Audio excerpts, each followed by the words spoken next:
1,00,000 మంది శివభక్తులతో కలిసి మహారుద్రాక్ష పూజలో పాల్గొనండి. వెంటనే కాల్ చేసి మీ పేరును నమోదు చేసుకోండి.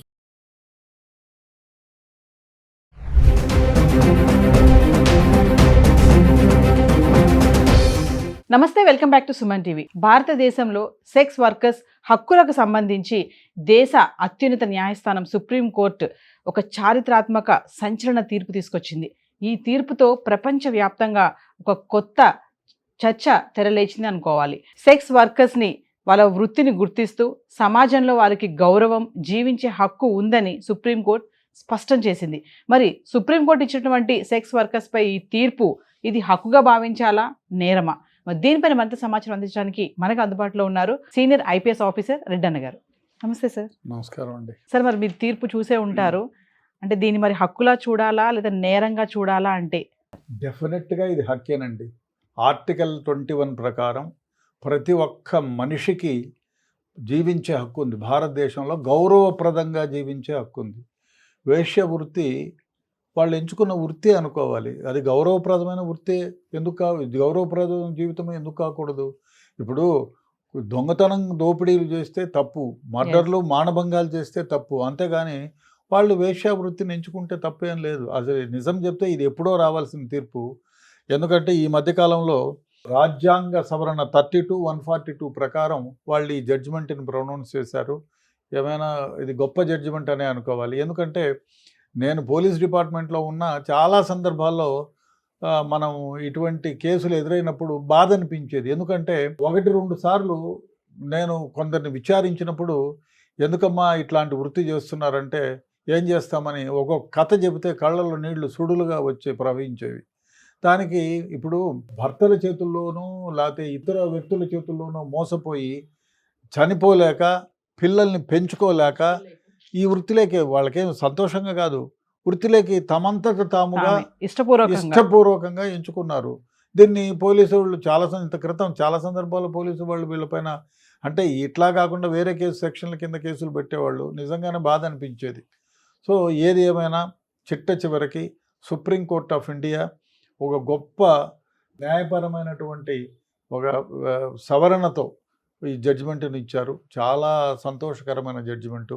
ఎందుకంటే కొన్ని వేల మంది, కొన్ని లక్షల మంది, వేల మంది కాదు, కొన్ని లక్షల మంది ఈ కేసుల్లో మగ్గిపోతున్నారు, తమ జీవితాలను బుగ్గిపాలు చేసుకుంటున్నారు.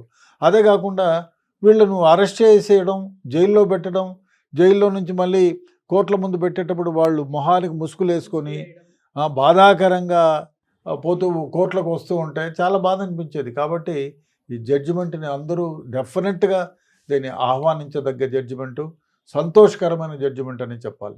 ఇంకోటి సార్, మరి ఇప్పుడు ఇచ్చినటువంటి ఈ తీర్పులో ముఖ్యమైన అంశాలు ఏమైనా ఉన్నాయా సార్? చాలా. పోలీసు వారికి ఒకటే సూచన చేశారు. అయ్యా, అడల్ట్ అయి ఉండి 18 ఇయర్స్ అబోవ్ అయి ఉండి వాళ్ళ ఇష్టానుసారంగా వాళ్ళు ఈ వృత్తి, వేశ్య వృత్తిని కొనసాగిస్తే మీరు ఏదేదో సెక్షన్లు పెట్టి కేసులు పెట్టకండి. సో వాళ్ళని బాధితుల్లాగానే చూడాలి. అదే అని ఇది ఒకటి. రెండోది, బలవంతంగా కానీ దీంట్లో ఒకటి గొప్పగా ఇచ్చిన ఏమంటే రాజ్యాంగ సవరణ ప్రకారం అక్రమ రవాణా, చిన్నపిల్ల బలవంతంగా కానీ అక్రమ రవాణా ద్వారా కానీ ఇంకొందరు ఏం చేస్తారు, నీకు డబ్బులు ఇస్తారు. ఏదో ఒక 1,00,000 రూపాయలు ఎంతో ఇచ్చేసి నువ్వు ఈ కాలం నుంచి ఈ కాలం దగ్గర మా దగ్గర ఉండాలి, ఒక 6 నెలలు ఉండాలంటారు. సరే, 6 నెలలు అయిన తర్వాత మళ్ళీ రానీరు. నిజం చూస్తే రెడ్ లైట్ ఏరియాలో 70 to 80% వాళ్ళే ఉన్నారు. కొందరిని ఏం చేస్తారు, మీకు మంచి ఉద్యోగాలు ఇప్పిస్తామంటారు.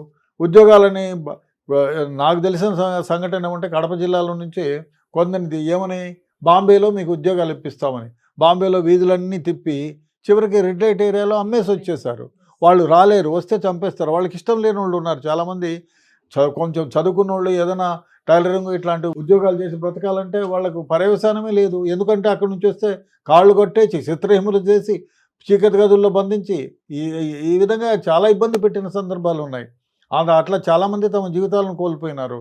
సో అటువంటి వారికి డెఫినెట్గా రక్షణ కల్పించాలి, వాళ్ళని విడుదల చేయించాలి. సో చట్టం అదే చెప్తుంది. బలవంతంగా కానీ ఎవరైనా ఉద్దేశపూర్వకంగా కానీ బానిసలుగా కానీ చిన్నపిల్లలను కానీ ట్రాన్స్పోర్ట్ చేస్తే డెఫినెట్గా ఇది అఫెన్స్. ముందులాగా 1956 ప్రకారం 1615 ప్రకారం ఇట్ ఈస్ అన్ అఫెన్స్. దాని ప్రకారం పోలీసులు కేసు పెట్టాలి. కానీ ఎవరైనా తమ ఇష్టానుసారం ఎందుకు చేస్తారండి వేశ్య వృత్తి చెప్పండి? వాళ్ళకు ఏదో కారణం ఉండి పొట్ట గడవకనో, లేకపోతే పిల్లల్ని ఎడ్యుకేషన్ చేయించుకోవాలను, పని చేయలేకనో, పిల్లల్ని చదివించడానికో, వాళ్ళకి ఇష్టపూర్వకంగా కొందరికి అదే కార్యక్రమం చేయాలని ఇష్టం ఉంటుంది, వాళ్ళని కాదని లేవు కదా. కొందరు మట్టి పని చేసేదానికి ఇష్టపడతారు, కొందరు డ్రైవింగ్ చేయడానికి ఇష్టపడతారు. అదేవిధంగా ఈ వృత్తిని కూడా గౌరవప్రదమైన వృత్తి అని ఎందుకు అనుకోకూడదు? ప్రపంచంలో చాలా దేశాలలో ఇది లీగలైజ్డ్, చాలా దేశాల్లో లీగలైజ్డ్ ఇది. సో అట్లాంటి దేశాలు కూడా ఉన్నాయి. ప్రపంచంలో చాలా దేశాల్లో వేశ్యా వృత్తి అలో చేస్తారు. ఇది లీగలైజ్డ్ జాబ్ అన్నమాట. నెదర్లాండ్స్ ఒకటి, జర్మనీ ఒకటి, న్యూజిలాండ్ ఒకటి, స్విట్జర్లాండ్ ఒకటి, ఆస్ట్రేలియా ఒకటి, బెల్జియం ఒకటి, ఇలా దాని పరిసర కంట్రీలు చాలా ఉన్నాయి. ఇక్కడ వేశ్య వృత్తి ఈజ్ లీగలైజ్డ్. ఇన్ఫ్యాక్ట్ బెల్జియంలో అయితే వాళ్ళకి సర్వ సదుపాయాలు, పెన్షన్స్ ఉన్నాయి, మెటర్నిటీ లీవ్ ఉంది, ఇంకా ఒకటి కాదు అన్నీ ఉన్నాయి. వాళ్ళకి హెల్త్ ఇన్సూరెన్స్లు ఉన్నాయి, హెల్త్కి వాళ్ళకి ప్రయారిటీ ఇస్తారు. ఈ విధంగా ఉంది. ఒకసారి స్విట్జర్లాండ్లోను జర్మనీ 2 సందర్భాల్లో విజిట్ చేసాము. అదేవిధంగా స్విట్జర్లాండ్ కూడా 2-3 సందర్భాల్లో విజిట్ చేసినప్పుడు పోలీస్ స్టేషన్కు కూటవేత దూరంలో ఒక సెక్స్ షాప్ అని ఒక పెద్ద ఇంతింత అక్షరాలు బోర్డులు పెట్టి ఉంది. పోలీస్ స్టేషన్కి వచ్చే దారిలోనే మేము పర్మిషన్ తీసుకొని, బికాస్ ఇండియన్ ఎంబసీ తరఫున పోయాం కాబట్టి పర్మిషన్ తీసుకొని పోలీస్ స్టేషన్లోకి వెళ్ళి మాట్లాడుతూ ఉంటే ఆ ఎస్హెచ్ఓతో అడిగాను, ఇదేంటండి ఒక 100 మీటర్లు దూరంలోనే అంటే కోర్టు దగ్గరలోనే ఒక సెక్స్ షాప్ అని పెట్టారు, అందులో అమ్మాయిలు పెద్ద గ్లాస్ ఉంది, అక్కడ చిన్న పొట్టి డ్రెస్సులు వేసుకొని అంగాంగ ప్రదర్శన చేస్తున్నారు, ఇది వాళ్ళని ఏమి అనరా, మీరు అరెస్ట్ చేయరా అంటే, no what is this, they are doing their job అన్నాడు. సో వేశ్య వృత్తిని కూడా వాళ్ళు చట్ట ప్రకారం నేరం కాదు కాబట్టి ఇట్ ఈస్ దేర్ జాబ్ అన్నాడు ఆయన. నాకు వింతగా అనిపించింది. అదే మన దగ్గర ఈ విధంగా జరుగుతుందా ప్రపంచంలో ఏ దేశాలని అప్పుడే అనుకున్నాను. న్యూజిలాండ్లో ఒకటి, స్విట్జర్లాండ్లో ఒకటి. స్విట్జర్లాండ్లో ఇట్ ఈస్ వెరీ కామన్. అప్పటి నుంచి మనం ఎప్పుడైనా స్విట్జర్లాండ్కి పోయినప్పుడు అది కూడా. అదే ఆమ్స్టర్డామ్లో కూడా ఇట్ ఈస్ లీగలైజ్డ్, జర్మనీలో ఇట్ ఈస్ లీగలైజ్డ్. ఎందుకంటే వాళ్ళకి అన్ని చట్ట ప్రకారం అన్నీ వెలుసుబాటులో ఉన్నాయి.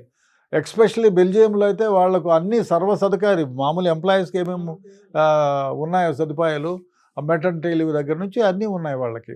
సో భారతదేశంలో డెఫినెట్గా ఈ జడ్జిమెంట్ ఎప్పుడో రావాల్సింది, ఇప్పుడు రావడం నిజంగానే హర్షించదగ్గ విషయం అండి. Thank you sir.